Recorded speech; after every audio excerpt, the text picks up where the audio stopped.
आज बहुत सुकून महसूस हो रहा था। मैं अपनी रिहाई के कागजों पे साइन जो कर रही थी, वो मेरे बगल की चेयर पे बैठा मुझे देख रहा था। उसके चेहरे पे साफ दिख रहा था कि आज पहली बार वो मेरे आगे बेबस हो गया है। वो जो मुझे हर रोज छोड़ देने की धमकी देता था, आए दिन मुझे अपना घर छोड़ के जाने को कहता था,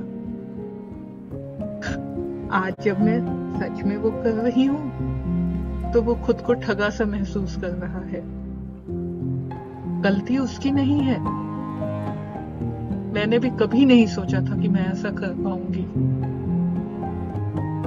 कॉलेज के पहले दिन से लेकर आज तक उसके बिना कोई दिन और दिन का कोई पल ऐसा नहीं बीता था।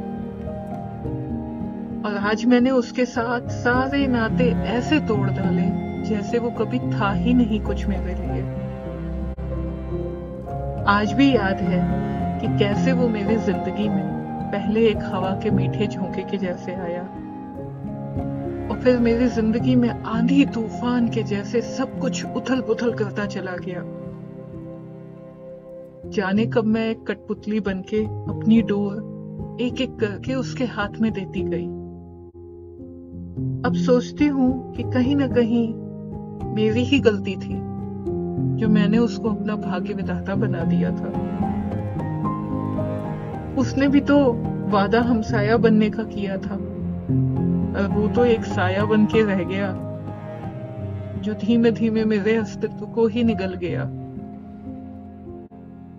उसको हर कंपटीशन जीतने की आदत थी। जो चीज पसंद आ जाए उसको पाके ही मानता था। शादी के बाद मुझे जल्दी ही समझ आ गया था कि मैं भी बस एक ऐसी ही चाहत हूं या जिद थी उसकी कोई। उसके घर में ना बहुत सा सामान इकट्ठा था जो उसने लिया तो था, लेकिन अब उसको उसमें कोई रुचि नहीं रह गई थी। वो सब सामान उसके किसी न किसी जिद या जुनून का हिस्सा थे और अब उस सामान के बीच में मैं भी थी। बस यही गलती हो गई उससे थोड़ी, क्योंकि बेजान सामान शिकायत तो नहीं कर सकते थे ना, पर मैंने शुरू कर दिया था ऐसा करना। मेरी शिकायतों को सुन सुनकर शायद उसको पहली बार ऐसा महसूस हुआ होगा कि इस बार उसने कोई गलती कर दी है। थोड़े दिन बाद उसने मुझे बताना शुरू कर दिया कि मेरी क्या जगह है उस घर में, वही जो उन बेजान सामानों की थी। वो हमेशा मुझे जता देता कि वो मुझे कभी भी अपनी जिंदगी से निकाल सकता था। सच जानते हुए भी मैंने आंखें बंद कर ली, विश्वास ही नहीं करना चाहा। यही सच है कि मैं अब एक बीता हुआ पल हूं उसके लिए जिसको वो याद तो कर सकता है, लेकिन वो फिर से जी नहीं सकता। वो अतीत थी मैं, वो मुझे भूल चुका था और मैं भूलना नहीं चाहती थी। धीमे धीमे मैंने अपना सारा आत्मविश्वास खो दिया। खुद पे तो बहुत भरोसा था जब मैंने उसको अपना जीवन साथी चुना था, और अब अपने ही भरोसे पे शक होने लगा। फिर एक वक्त वो आया जब सोचा कि ठीक है, अब उसने और मैंने गलती की है, एक दूसरे का साथ चुना है, तो सजा भी अब दोनों ही भुगतेंगे। लेकिन धीमे धीमे मुझे ये भी समझ आ गया कि ये सजा सिर्फ एक तरफा है। शायद उसको इतना फर्क नहीं पड़ता, लेकिन तब तक मैं अपनी इस जेल और इस सजा की आदी हो चुकी थी। समझ ही नहीं आता कि इसके सिवा मेरी कोई जिंदगी हो सकती है क्या। अपना घर ही मैंने अपना जेल बना लिया, जिससे मुझे बाहर जाना ही नहीं था, या यूं कहिए कि मुझ में हिम्मत ही नहीं बची थी। ऐसा नहीं है कि वो बहुत खुश था, खुश तो वो भी नहीं था, लेकिन शायद उसको मजा आने लगा था मुझे अपनी सजा काटते हुए देखने में। मैं एक ऐसा खिलौना बन गई थी जिसको वो जब चाहे उठाकर खेलता और फिर फेंक देता किसी कोने में। धीमे धीमे मैं उसका वो डस्टबिन बन गई थी जिसमें वो जब मन आता अपना सारा फ्रस्ट्रेशन निकाल देता, और मैं चुपचाप वो इकट्ठा करती रहती। फिर एक दिन वो हुआ जिसकी उम्मीद मुझे रह नहीं गई थी और ना उसको रही होगी। एक दिन वो आया कि जब मैंने भी सोचा कि शायद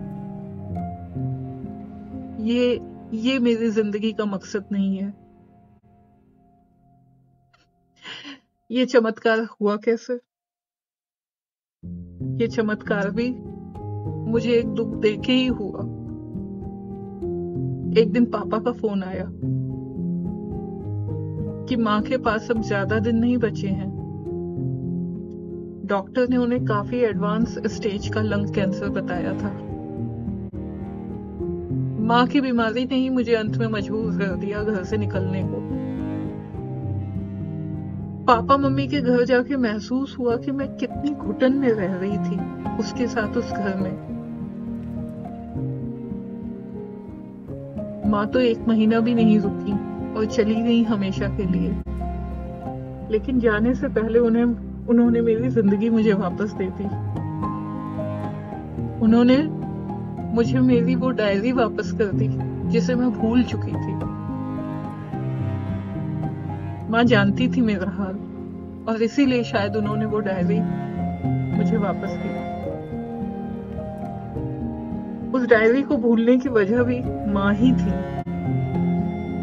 क्योंकि उस डायरी में मेरी कहानियां और कविता जिन्हें लिखने का मुझे बहुत शौक था वो थी।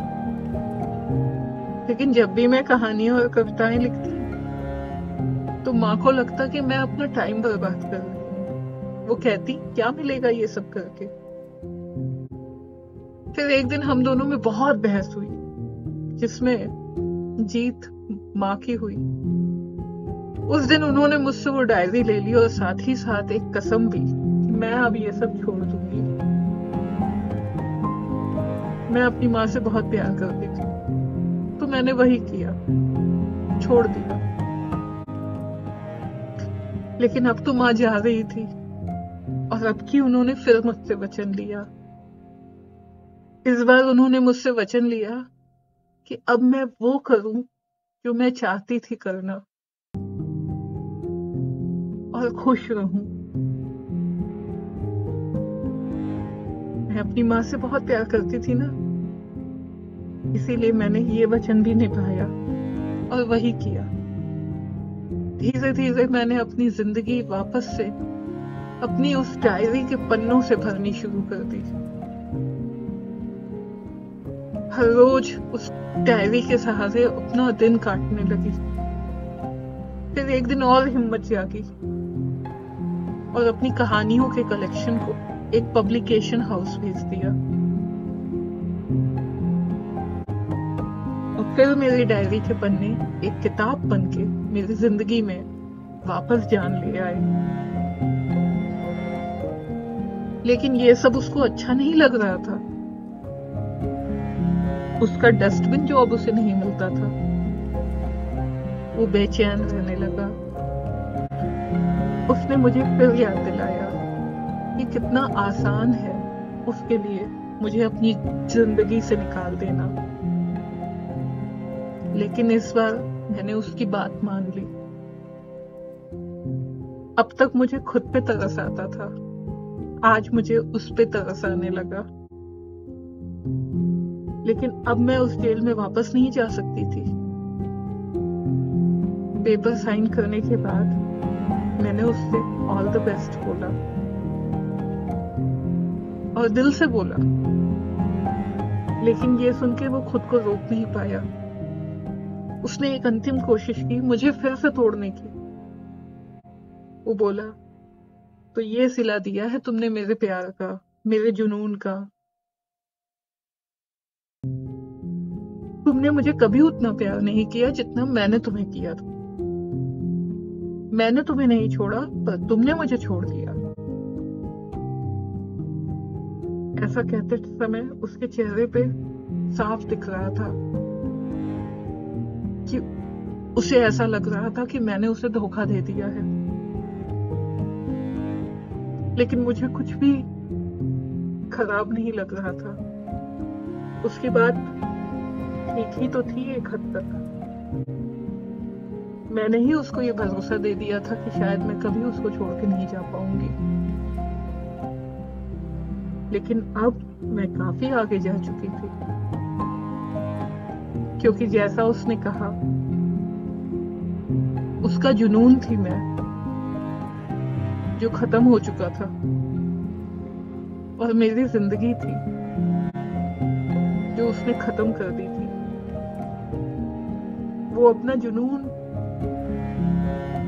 पूरा करके भूल गया, और मेरी जिंदगी कब खत्म होने लगी उसको कुछ पता ही नहीं चला। वो तो आगे बढ़ गया किसी और जिद की तलाश में, और मैं पीछे रह गई अपनी जिंदगी के तिनके बटोर पे। लेकिन अब और नहीं। क्यों मैं उसकी गलती की सजा खुद को दूं? और उसे भी अब खुद को ये सजा नहीं देनी चाहिए। अब उसको भी जीना चाहिए, और मुझे भी। मुझे तो समझ में आ गया है, उसे भी आएगा कभी ना कभी।